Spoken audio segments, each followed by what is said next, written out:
जय सिया राम। आइए पाठ को आगे बढ़ाते हैं। सबसे पहले हम श्री राम की वंदना करेंगे।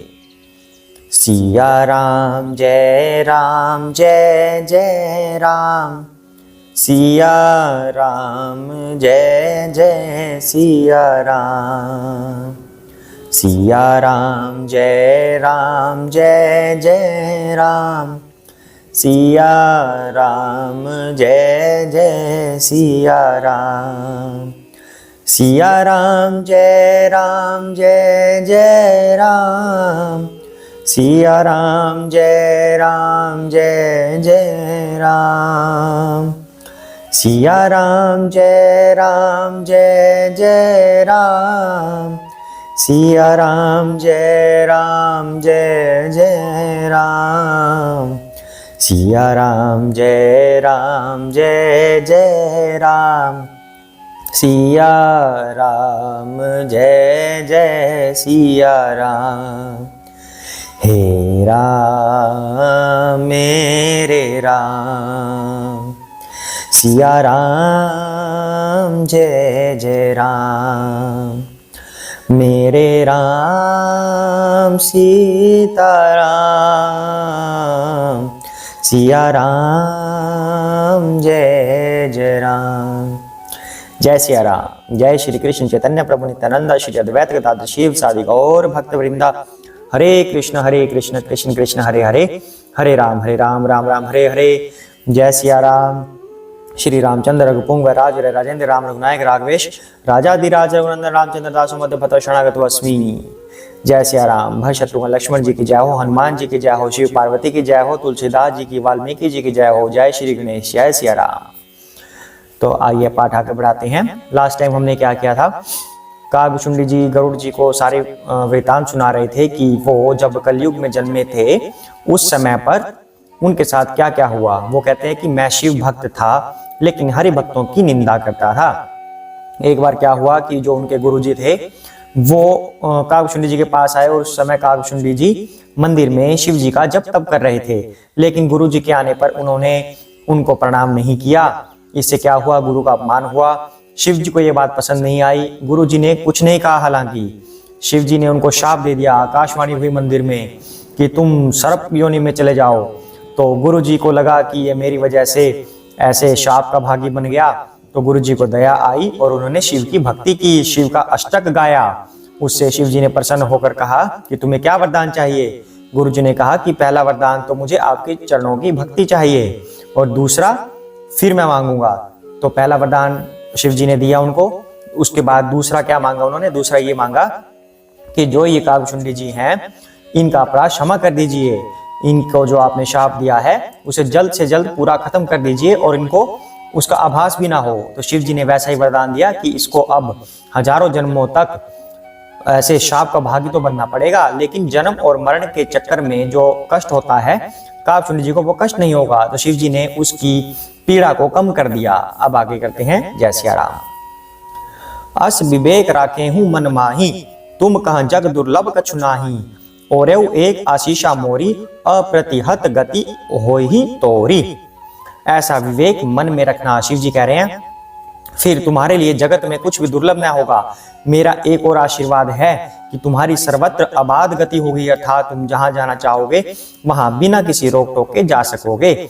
जब शिव जी ने उसको आशीर्वाद दिया कागभुशुंडी जी को कि तुम हरि भक्त बन जाओगे तब तुम्हारा उद्धार होगा, अर्थात तुम श्री राम जी की नगरी में पैदा होगे और जब श्री राम जी तुम पर कृपा करेंगे, तुम उनके भक्त बन जाओगे, तब तुम्हारा उद्धार हो जाएगा। फिर कहते हैं कि ऐसा विवेक भी मन में रखना कि तुम्हारे लिए फिर जगत में कुछ दुर्लभ न होगा। और तुम्हारे लिए एक और अच्छी बात होगी कि तुम किसी भी लोक में जहां भी चाहो कहीं भी बिना रोक टोक के जा सकोगे।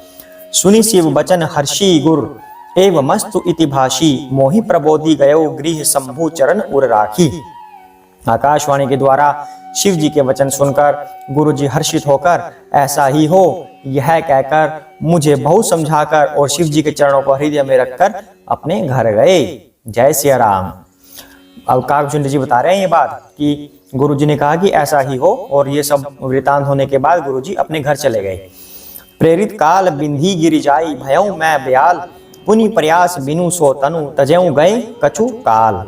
काल की प्रेरणा से मैं विंध्याचल में जाकर सर्प हुआ, क्योंकि शिव जी ने उनको शाप दिया था कि तुम सर्प हो जाओ।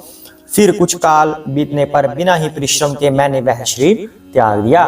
तथा काकभूषुंडी जी खुद अपना शरीर त्याग सकते थे जब भी उनकी इच्छा हो, लेकिन उनको कोई भी कष्ट उसमें नहीं होता, क्योंकि शिव जी ने ऐसा आशीर्वाद दिया। तो कह रहे हैं कि सर्प बन गए वो विंध्याचल पर्वत जाकर, पर कुछ समय बाद उन्होंने वो शरीर त्याग दिया। जोई तनु धराऊं तजाऊं पुनि अनायास हरिजान, जिमी नूतन पट पहिरई नर परिहरई पुराण, हे हरिवाहन। क्या कह रहे हैं अब काकभूषुंडी जी? गरुड़ जी को बता रहे हैं, जो ये सारी कथा हुई ना गरुड़ जी को सुना रहे हैं। तो कहते हैं हे हरिवाहन, अर्थात हरि के वाहन, मैं जो भी शरीर धारण करता उसे बिना ही परिश्रम वैसे ही सुख पूर्वक त्याग देता था, जैसे मनुष्य अपना वस्त्र त्याग देता है और नया पहन लेता है। सीमा राखी श्रुति नीति अरु में नहीं पावा क्लेश, यही विधि धरेऊं विविधि तनु ज्ञान न गयो खगेश। शिव जी ने वेद की मर्यादा की रक्षा की और मैंने क्लेश भी नहीं पाया। इस प्रकार हे पक्षीराज, मैंने बहुत से शरीर धारण किए पर मेरा ज्ञान नहीं गया। क्यों नहीं गया ज्ञान? क्योंकि शिव जी ने आशीर्वाद दिया था कि तुम्हें हमेशा ज्ञान रहेगा, कभी भी मृत्यु के बाद तुम्हारा ज्ञान नहीं जाएगा। त्रिजग देव नर जोई तनु धरऊं, तह तह राम भजन अनुसरऊं, एक सूल मोहि बिसर न काऊ, गुरु कर कोमल सील सुभाऊ।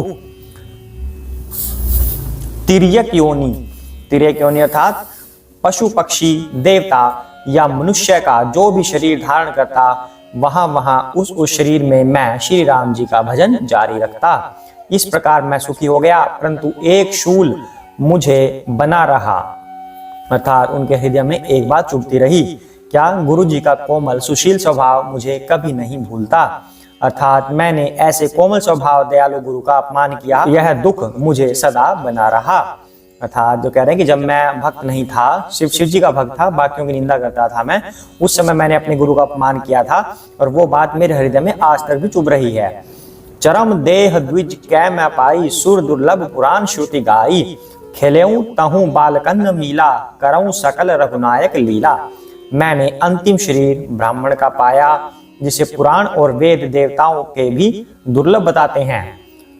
मैं वहां ब्राह्मण शरीर में भी बालकों में मिलकर खेलता तो श्री रघुनाथ जी की ही सब लीलाएं किया करता। अर्थात भक्त का क्या कार्य होता है? अपने हर कार्य में श्री भगवान को ही याद करना, उन्हीं का स्मरण करना। अब वही काकभूषुंडी जी कह रहे हैं कि मैं बच्चों के साथ खेलता भी था, तब भी श्री रघुनाथ जी की ही लीलाएं गाया करता था। प्रौढ़ भय मोहि पिता पठावा, समझऊं सुनाऊं गुनाऊं नहीं भावा, मन ते सकल वासना भागी, केवल राम चरण लय लागी। सयाना होने पर पिताजी मुझे पढ़ाने लगे। अब काकभूषुंडी जी अपनी सारी जीवन कथा बता रहे हैं कि जब ये भक्त नहीं थे, मतलब शिव जी के भक्त थे, हरि भक्त नहीं थे, तब ये काफी नीच प्रवृत्ति के थे। मतलब काकभूषुंडी जी ऐसा अपने आप को कह रहे हैं कि मैं नीच प्रवृत्ति का था और हरि भक्तों की निंदा करता था। फिर उनको शाप मिला, शाप के बाद फिर उनके गुरुजी ने भगवान की आराधना की, शिव जी की आराधना की कि इन्हें शाप से मुक्त कर दिया जाए। उसके बाद शिव जी की कृपा से काकभूषुंडी जी को श्री राम की भक्ति मिली, उनको आशीर्वाद मिला उस चीज का। तो फिर कहते हैं कि मैंने इतने सारे शरीर धारण किए, अनगिनत शरीर धारण किए मैंने, और जब मेरा मन किया मैं उसे त्याग देता था, पुराने वस्त्रों को त्याग देता था और नया शरीर धारण कर लेता था। कह रहे कि और जो मेरा अंतिम योनि थी, मेरी अंतिम शरीर मैंने ब्राह्मण का पाया, जिसे पुराण और वेद देवताओं को भी दुर्लभ होता है वो ब्राह्मणों वाला शरीर।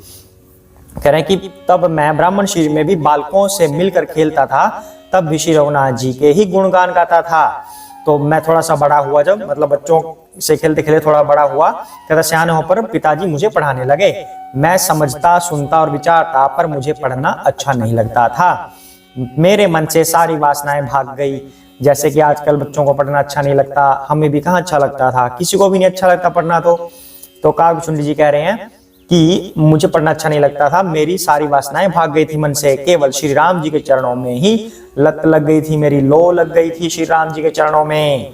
कहू खगेश अस कवन अभागी, खरी सेव सुरधेनु ही त्यागी, प्रेम मगन मोहि कछु न सुहाई, हारेउ पिता पढ़ाई पढ़ाई। हे गरुड़ जी कहिए, ऐसा कौन अभागा होगा जो कामधेनु को छोड़कर गधी की सेवा करेगा। अर्थात जब मेरा मन श्री राम जी की भक्ति में लग गया है तो छोटी मोटी चीजें मैं क्यों देखूं, मुझे पढ़ाई की फिर क्या जरूरत है, मुझे तो सिर्फ श्री राम की भक्ति करनी है। तो उस चीज की ये उपमाएं दे रहे हैं, कामधेनु को छोड़कर गधी की सेवा कौन करेगा। प्रेम में मगन रहने के कारण मुझे कुछ भी नहीं सुहाता, पिताजी पढ़ा पढ़ा कर हार गए। आज के लिए इतना ही करते हैं। जय सिया राम।